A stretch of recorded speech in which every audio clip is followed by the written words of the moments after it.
Yan. Videoan ko muna. Good evening. Yan. Bago dumating yung buyer, videoan ko muna. Yan. Gabing-gabi, no? Gabing-gabi yung viewing natin dito. Yan.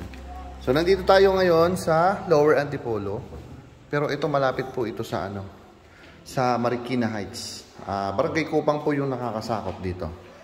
Yan. So, nakita yung property. Ang ganda, diba? Ang available dito, out of 9 units, ano na lang, I think parang 2 na lang yata. Okay. Kita nyo kanina, may ano ko, napansin nyo doon sa labas ako. May naka-move in na. Nag-move in na po isa. Ito, pasensya na, dami kalat. Guest room. Maids or guest room or for senior. Ito yung service area niya. Ang laki ng service area niya, actually. Yan.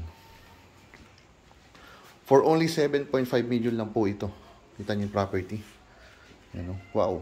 Maganda talaga sa mata pag may green-green pa kahit pa paano. Okay. Ito yung kitchen area natin. Mahaba yung kitchen area. Most likely, dito yung, ito sa tapat ko, dito yung magiging, pwede dito. Kitchen. Yan. Actually, open layout siya eh. So, free kayo. Yan. Free kayo. Open layout yan. Kayo na po bahala kung saan nyo gusto.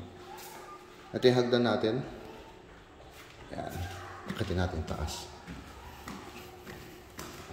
So, sa dami ng property na binibenta ko, parang ilang yata ako nakakita ng 7.5 million na. Ayan, naka-ceiling siya. Dito sa second floor. Yan. Diba? Napaka-maaliwalas.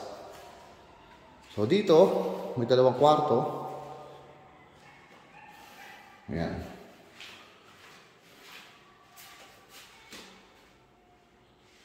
Sensya na, medyo malikot. Sa kabila.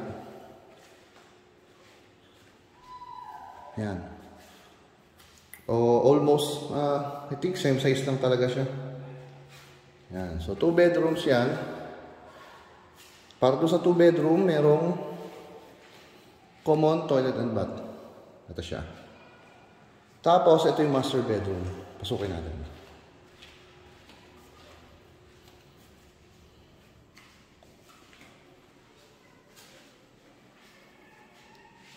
So, ito may built-in cabinets.